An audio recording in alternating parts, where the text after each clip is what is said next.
सदन के अंदर जो मुद्दे उठाते हैं, कहाँ विपक्ष एक नहीं है, एक साथ मुद्दे उठाते हैं और सारे विपक्ष के लोगों को माने सस्पेंड किया गया है। कौन सा पार्टी वाला है विपक्ष का जिसको न सस्पेंड किया हो? सवाल ये इस देश की जनता को सोचने की ज़रूरत है।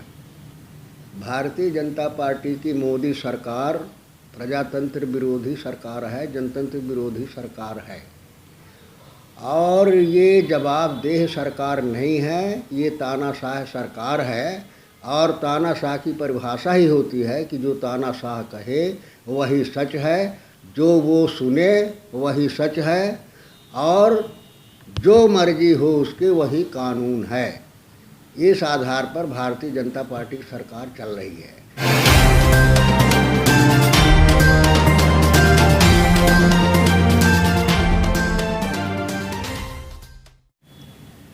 सवाल ये इस देश की जनता को सोचने की ज़रूरत है।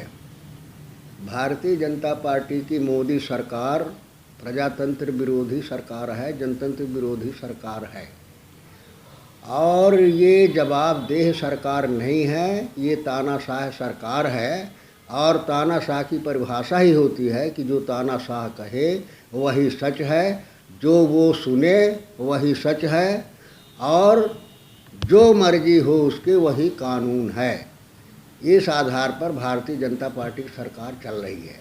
आप बेरोजगारों को कहते हैं, बेरोजगार तो बेचारे अपनी समस्याओं की मांग कर रहे हैं, उनको लाठीचार्ज किया जा रहा है और इससे बड़ा दुर्भाग्यपूर्ण क्या हो कि उनकी आवाज़, जो बेरोजगार हैं, महंगाई है, भ्रष्टाचार है, इसके आवाज़ उठाने वाले जनता के चुने हुए जनप्रतिनिधियों को प्रजातंत्र के मंदिर में अपनी बात कहने का हक अधिकार नहीं है, अपनी आवाज़ उठाने का अधिकार नहीं है, तो ये कौन सा प्रजातंत्र है?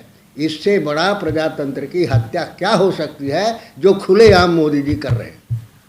आप कह रहे हैं कि तानाशाह सरकार चल रही है, मगर अभी हाल ही में 23 में चुनाव हुए 5 राज्यों में, उसमें से 3 राज्यों में भरपूर समर्थन मिला है पब्लिक कौन है? सवाल यही कि माने केवल माने वोट मिल जाना, वोट किस तरह से मिला, कैसे सत्ता ने सत्ता का दुरुपयोग करके, सारी संस्थाओं का दुरुपयोग करके, मशीनरी का दुरुपयोग करके सत्ता हासिल कर रही है, अलग बात है। अगर उसमें जाइए विश्वास है तो इंतजामन फीसदी जनता तो भारतीय जनता पार्टी के साथ में नहीं है, तो फिर बहुमत कहाँ हुआ? बहुमत जनता तो उनके विरोध में है।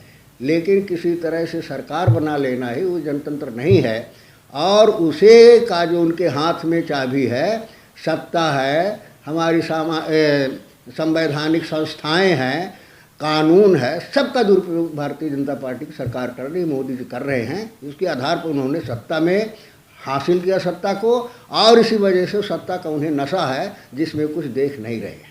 लोकतंत्र की जब हम बात करते हैं जिसमें SC ST OBC, जिससे कि अभी आपने कहा कि 51% जनता जो है अपोजिट में, फिर भी जिस वजह से ये हो रहा है, चाहे वो EVM हो या वो संस्थाएं हो जिनका गलत उपयोग सरकार कर रही है, क्यों आवाज़ नहीं उठाता विपक्ष? आवाज़ किस तरह से विपक्ष उठाए? आप लोग तो माने देखते हैं सदन के अंदर, सदन में हम लोग बोलने का प्रयास करते हैं, माइक बंद कर, बोलने के पहले तो समय नहीं दिया जाएगा, समय मिलेगा तो माइक बंद कर दिया जाएगा और बोलने का प्रयास करेंगे तो प्रोसीडिंग में नहीं लिखा जाएगा और ज़्यादा बोलने का करेंगे तो दुरुपयोग करके कानून का और सत्ता वहाँ सदन से बाहर कर देंगे। रघुपति राघव राजा राम वर्ते प्रजातंत्र में क्या करेंगे, किस तरह से प्रजातंत्र में आवाज़ उठाएं, ये तो कोई बताए।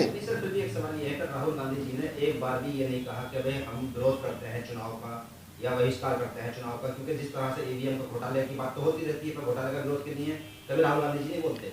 नहीं, राहुल गांधी हम बोलते हैं प्रजातंत्र की जो माने हो रहा कि आवाज़ उठा रहे, इसी के कारण, सच बोलने के कारण तो राहुल गांधी को सदस्यता से समाप्त कर दिया था, सदन से बाहर नहीं किया, सदस्यता भी समाप्त कर दिया, लेकिन उसमें कोई दम नहीं था, कोर्ट ने बहाल किया, उनकी सदस्यता बहाल हो गई। लेकिन इससे जाहिर होता है कि माने सरकार का इरादा क्या है। तो विपक्ष की जब हम बात करते हैं, विपक्ष भी लगभग बिखरा हुआ सा दिखाई देता। खुद मोदी जी ने एक स्टेटमेंट दिया है कि विपक्ष का बिखराव भी जो है उनकी जीत का कारण है। इसमें किस बात में कितनी सच्चाई है? देखिए, प्रजातंत्र में जो है अपनी अभिव्यक्ति का सबको अलग अलग अवसर होता है। कोई भी मंच बनाया जा सकता है प्रजातंत्र पे, उस मंच के माध्यम से आवाज़ उठाई जा सकती है।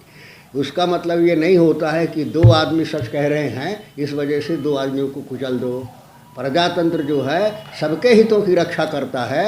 जो सच है, जो कानून के दायरे में है, संविधान के दायरे में है, वो चाहे अल्पमत में हो चाहे बहुमत में हो, उसका सम्मान करना किसी भी सरकार का दायित्व होता है। और ये सरकार दायित्व से भागना चाहती है, ये प्रश्न का जवाब नहीं देना चाहती है और सदन में आ करके समस्याओं को फेस नहीं करना चाहती है। ये क्षमता इसमें नहीं है।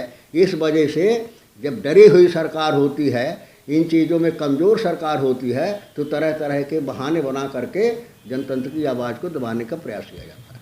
आप ये कह रहे हैं कि संविधान की बात नहीं मानी जाती है, संविधान के तंत्र से ये सरकार नहीं चल रही। अभी हाल ही में आपने देखा होगा कि सुप्रीम कोर्ट में बाबा साहब की जो है मूर्ति लगाई जाती है, प्रतिमा का अनावरण किया जाता है, वहाँ सिर्फ द्रौपदी मुर्मू जी पहुँचती हैं, बाकी सबको जो जिन्हें बुलाया जाता, मोदी जी, अमित शाह जी, कोई वहाँ क्यों नहीं पहुँचता? कारण क्या है?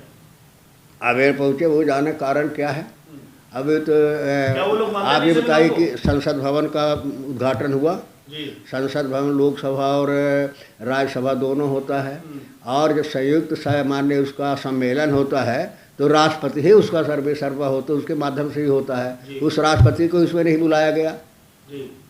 तो ये तो माने विचारों से इनका एक वो बना लिया है, जनता को दिखाने के लिए कि मूर्तियों में माला और विचारों में ताला।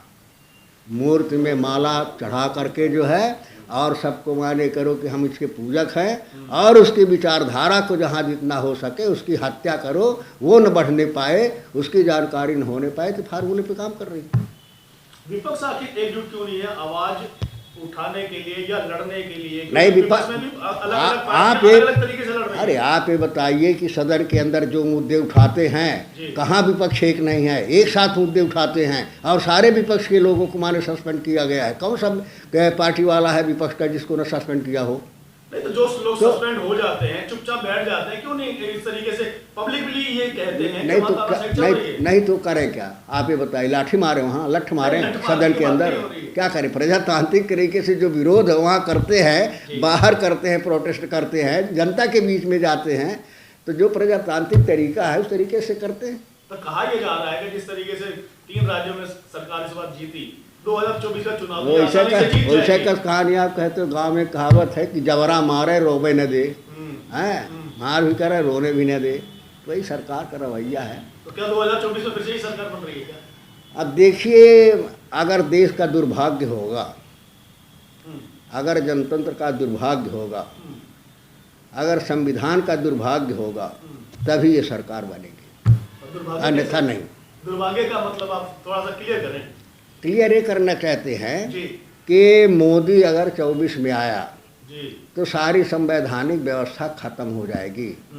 जो हमारा संविधान बाबा साहब अम्बेडकर ने जो एक जनता को सबसे बड़ा हथियार दिया है मत देने का, जिसके माध्यम से सरकार बनती है, ये पूंजीपतियों की पार्टी है, राजा महाराजाओं की पार्टी है, और उस विचारधारा की पार्टी है जिस विचारधारा ने आज़ादी की लड़ाई का विरोध किया। जो विचारधारा नहीं चाहती थी कि ये देश आज़ाद हो, वही विचारधारा ये चाहती है कि किस तरह से व्यवस्था ख़त्म हो जाए और किस तरह से वो राजतंत्र वाली व्यवस्था लागू हो जाए। वो लागू हो जाएगी, और जिस दिन वो व्यवस्था लागू होगी, संविधान नहीं रहेगा, तब समझ में आएगा इस देश के जनतंत्र का जो गरीब है, जो हमारे देश की ताकत है, हमारे देश की पूंजी है, उसका क्या हश्र होगा, वो समय बताए। इस लास्ट सवाल ये है कि जनता को और जो विपक्ष इस समय बिखराव में, उनको आपका क्या संदेश है?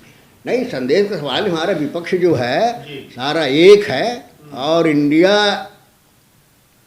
गठबंधन हमारा सब मुस्तैदी के साथ मजबूत है और मिलकर के लड़ाई लड़ेगा, और निश्चित रूप से इस तरह की पार्टी को इस स्थान में नहीं होगा, पराजय होगी इनके, और इनके अपने अहंकार का पता चल जाएगा।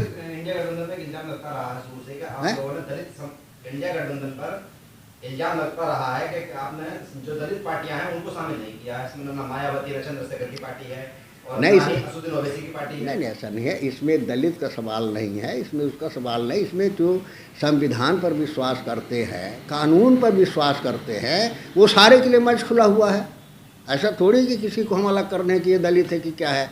हमारी पार्टी तो दलित को नहीं मानती कि दलित समाज और जात, दलित का माने मतलब है जो मेहनत करने वाले लोग इस देश के हैं, चाहे पिछड़ा हो, दलित हो, गरीब हो, जो वास्तव में इस देश की पूंजी है। पूंजी ताकत वही है, वही जब खून और पसीना बहाती है तभी देश के प्रगति और विकास की आधारशिला रखी जाती है, और उसका मनोबल मजबूत करना किसी भी सरकार का दायित्व है। और अगर इस देश के गरीबों का, दलितों का विश्वास टूट जाएगा तो देश टूट जाएगा, प्रजातंत्र टूट जाएगा। धन्यवाद।